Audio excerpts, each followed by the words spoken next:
In this image, excellent example where you have the orb that has the corona, that has like a dark ring that is the separator from the internal substance of the orb as well. Orbs have two types of jet ports. These are intake jet ports and output jet ports. The intake realizes energy in the surrounding areas. It converts it in the interior portion of the orb itself and then emits it or jets it outward to help it move from point A to point B. And as you notice how we're zooming in on this one particular orb here, if you look at the center of the orb to the left-hand side to like 9 o'clock position, you notice that a face where there's a nose bridge, and a couple of eyes are starting to come into view as well. But this is an excellent example of an orb of the corona, and you can see it looks like little solar flares or orb flares that are coming off. These are the jets that help propel the orb from where it is to its next point in destination. An excellent example of an orb.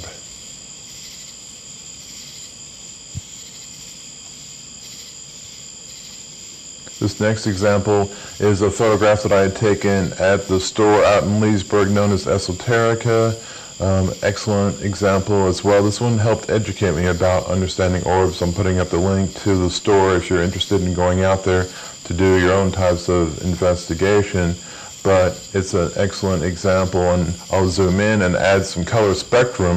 If you notice, you can see the input and output jets and the ports that help propel the orb around, but this is a better understanding. It almost shows you like the lighter spots around the ring of the orb represent the output gas. Like, it's not really a gas, it's more of an electrostatic energy that's being used or converted as it connects to the atmosphere. Cold spots, when people are in ghost investigations, that kind of stuff, is a good example of sensing orb jets. Now here, I have created an animation that gives an idea or a representation of how an orb basically works. You can see the jets that are expelling the energy that help the orb move around, and if you look, you can see the center ring or the sentient ring or the intent or the awareness, the consciousness is being directed at different areas that are around the orb as it moves around its environment. Orbs are like any kind of living thing. They live, they survive on energy that's around them. Where we eat to realize energy and help sustain us, they live on the energy that is around them.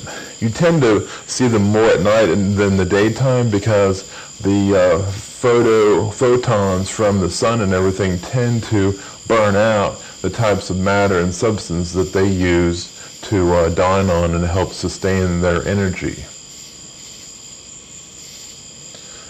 Our ancient ancestors knew that this is a very sacred type of animal. They had a slight understanding or awareness or consciousness that they existed, but they also knew that these beings liked to live in stones or in places to where humans cannot bump into them as well. So they erected, this example, like Stonehenge is one example, but this structure was designed for the spirits of the ancestors to have a place to where they could go and collect themselves and like just congregate and live until they decided to go on to the next plane of existence or just hang around. But this is another example. Now here is a photograph that I had taken in Mexico.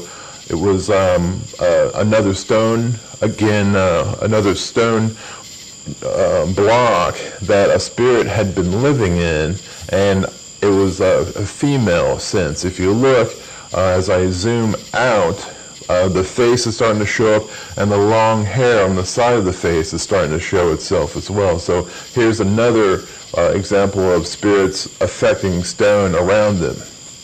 Here's a brick wall with another spirit that has affected its place. Like as orbs, with the consciousness that they knew what they looked like in a past life, they sustain that image. Well, as they come and go out of the stone structures, they tend to leave a residue image, as you see in this example where the ring goes around the face. It's a young lady who you can see the nose well defined and that she's looking to the left. You can see that she's got black hair and there's a little bit of a sheen on her hair right there with a ribbon in the back, a white ribbon. Another example of a spirit coming and going in the stone.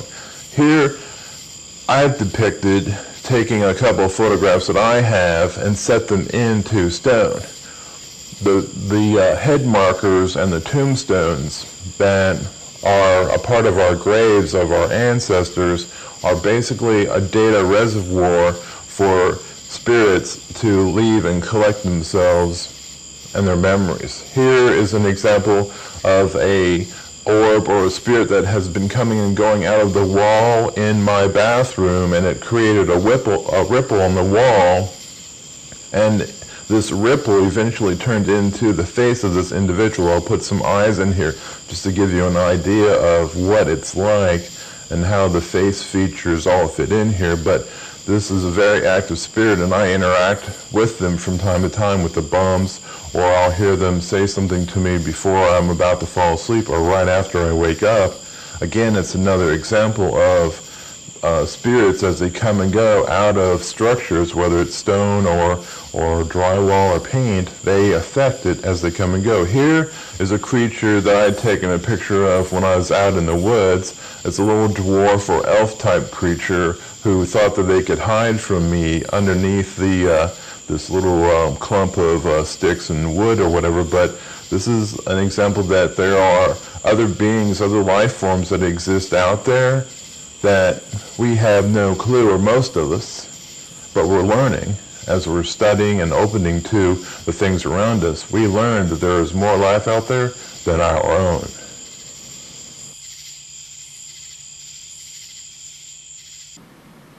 Okay, so I'm back. So that's the basic gist of orbs and spirit types, that kind of thing. But I just wanted you guys to understand that there are two types of orbs. There's really like two types of actual orbs that you can realize in photographs, and as I talked about it, one is that it's an actual sentience consciousness of an orb, and those you can recognize because they have a corona, but the inner part of the orb is very like clear and transparent, and that you can see through it, and that there are those little rings, like concentric rings or rings that are like in a tree. Those are the awareness rings. They're like how we have, like the lines on our fingerprints. This is a sensory kind of mechanism that's built into the orb itself to help it realize its surroundings as it passes through the atmosphere and the air. Then the other one is a dust orb, which is what a lot of people get in their photographs. Are just basically, light reflecting off of dust floating in the air. Then there's like the lens from a telescope or a camera lens that has like light reflecting off of a second lens, and that's like another sphere that shows up. That's a given as to like that's from a camera because it has geometric edges. It has like flat sides, like like in a pentagon or octagon or something. So that's it for now. We're open the channel, and let yourself flow free and be open to being creative, because we are in a place right now today in this economy, in this age, to where new things are necessary. Be safe.